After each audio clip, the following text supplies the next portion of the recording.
अफ़लहल मुमिनून अल्लज़ीना हुम फ़ी सलातिहिम ख़ाशिऊन वल्लज़ीना हुम अनिल लग़्वी मुरिज़ून वल्लज़ीना हुम लिज़्ज़काति फ़ाइलून वल्लज़ीना हुम लिफ़ुरूजिहिम हाफ़िज़ून। आज के मुआशरे और सोसाइटी और आज के समाज पर जबरदस्त कुरान करीम की इस आयत को इस रुकू में पेश किया गया है। और जो अपने गुप्तांग की, अपनी शर्मगाह की हिफाजत करते हैं, दो माना है इसका शर्मगाह की हिफाजत का। ये नाभि जिसको आप बोलते हैं बंगला में, नाफ से लेकर घुटने तक इतना हिस्सा मर्द से भी छिपाएगा। इतना याद रखिएगा, नाफ से लेकर घुटने तक, यहाँ से यहाँ तक इतना हिस्सा मर्द से भी छिपाएगा और इतना हिस्सा औरत से भी छिपाएगी। मर्द के इस सतर पर नजर नहीं डाल सकता और इतना हिस्सा औरत भी किसी औरत के जिस्म पर, सतर पर, इतने हिस्से पर नजर नहीं डाल सकती।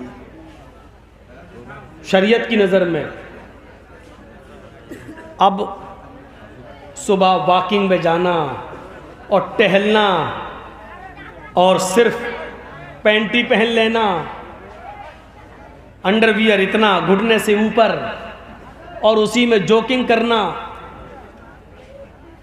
जेब देता है।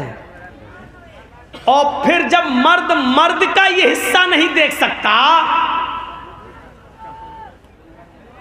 तो फिर लड़कियों का उस हिस्से पे नजर डालना और यहां से लेकर यहां तक का हिस्सा लड़की से भी, औरत से भी छिपाएगी।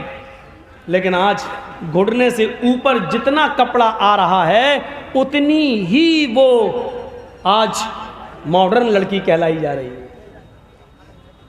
एक बात मैं डंके की चोट पे कहता हूँ, और ये बात यहाँ नहीं बम्बई वगैरह में कहता हूँ मैं, क्योंकि बम्बई वगैरह का माहौल ज़्यादा वैसा है। एक पहचान बताई है मैंने, जिस लड़की के जिस्म पर जितने कम कपड़े आप देखो, आज भी ये पहचान बता रहा हूं आपको, मेरी माँ बहनें भी सुन रही हैं, सुने, और उन्हीं को सुनाने के लिए तो बोल रहा हूं। जिस लड़की के जिस्म पर जितना कम कपड़ा होगा, समझ लेना कि ये उतने ही बड़े बाप और उतने ही अमीर बाप की बेटी है।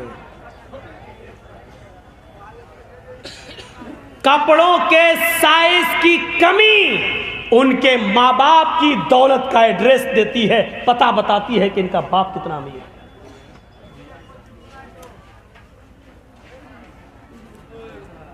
लानत है तेरी ऐसी दौलत पर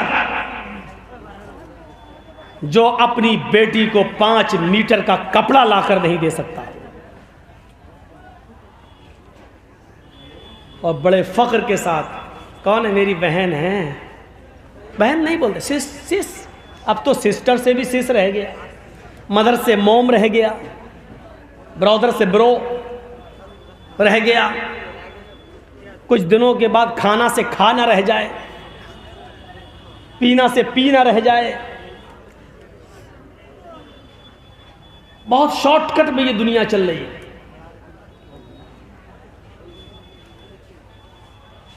लानत है ऐसे बात। कौन सिस्टर? कौन है मेरी वाइफ? बंबई के अंदर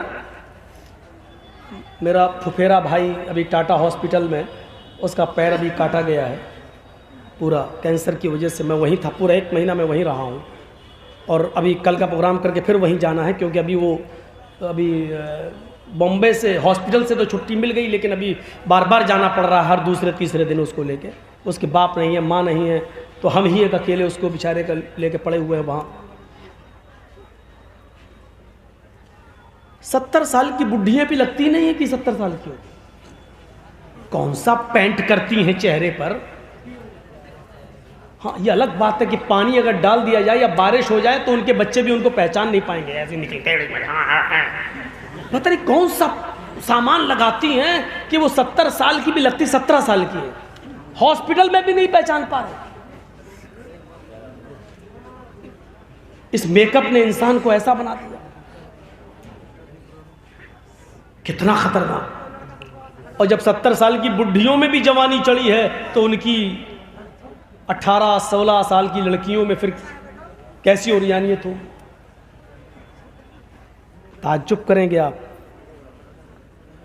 यूरोप कंट्री में फ्रांस ने एक ड्रेस बनाया है, जिस ड्रेस को पहनकर लड़की बाथरूम में जाकर नहा ले, बस नहाने के लिए उसको पहने और बाथरूम में अपने गुस्ल खाने में जाकर उसको पहनकर नहा ले, यानी वो बाहर पहनने के लायक नहीं है, वो सिर्फ अंदर बाथरूम में उसको पहनकर शावर वगैरह से नहाने के लिए बस उसको नहा ले, फिर टॉवल वगैरह से पोंछ कर कपड़े अपने बदल कर वहां से बाहर निकल आए। वो इसलिए बनाया था फ्रांस ने, और उस ड्रेस को अभी तक फ्रांस में भी किसी लड़की ने पहनकर सफर नहीं किया है, ट्रेवल नहीं किया। फ्रांस में भी, फ्रांस की गलियों में भी उस ड्रेस को पहनकर कोई लड़की भी फ्रांस की गली में नहीं निकली है। वो ड्रेस जब इंडिया में आता है और इंडिया के बड़े शहर बॉम्बे में आता है तो बॉम्बे की एक लड़की ने उस ड्रेस को पहना है और उसको पहनकर अपने घर से जूहू चौपाटी तक उसी ड्रेस में जाती है, उसी ड्रेस में। और आपको मालूम है वो लड़की कौन है? वो लड़की एक मुसलमान है। और आपको यह भी बता दूं कि वो किसकी लड़की है, नाम नहीं बताऊंगा। वो लड़की भी एक बहुत बड़े हाजी की लड़की।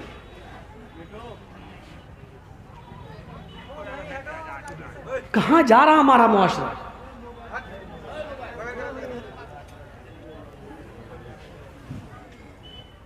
जिस महाराष्ट्र के अंदर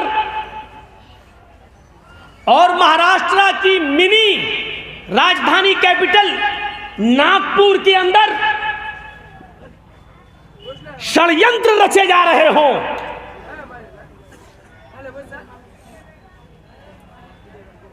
एक कमरे के अंदर बैठकर कि किस तरीके से मुसलमानों की लड़कियों को हिंदू लड़कों के साथ उनका लव शुरू करवाया जाए और उनकी कोर्ट मैरिज करवाई जाए और उन मुसलमान लड़कियों से हिंदू औलादें पैदा की जाएं। ये सारी बातें आज एक संगठन और एक तंजीम के ज़ेरे साए हो रही हो,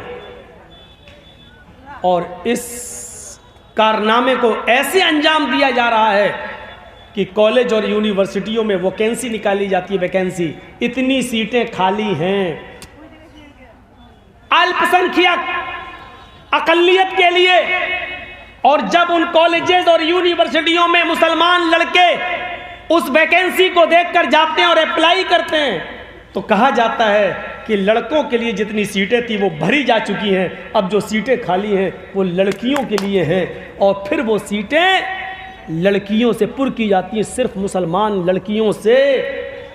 और जाहिर है को एजुकेशन में जब लड़के और लड़कियां एक साथ बैठकर पढ़ेंगे तो माफ कीजिएगा, महाराष्ट्र के अंदर कितनी मुसलमान लड़कियां गैर मुस्लिमों के साथ कोर्ट मैरिज कर रही हैं, और कोर्ट ये कहकर उनके मां बाप की बात को रिजेक्ट कर देती है, लड़की बालिग है, उसको पूरा अधिकार है, किसी से भी शादी कर सकती है। और ये सारे काम एक संगठन, एक तहरीक, एक तंजीम के इशारे पर हो रही है, और वो तंजीम हमारी गवर्नमेंट के साए में पल रही है और परवान चढ़ रही है।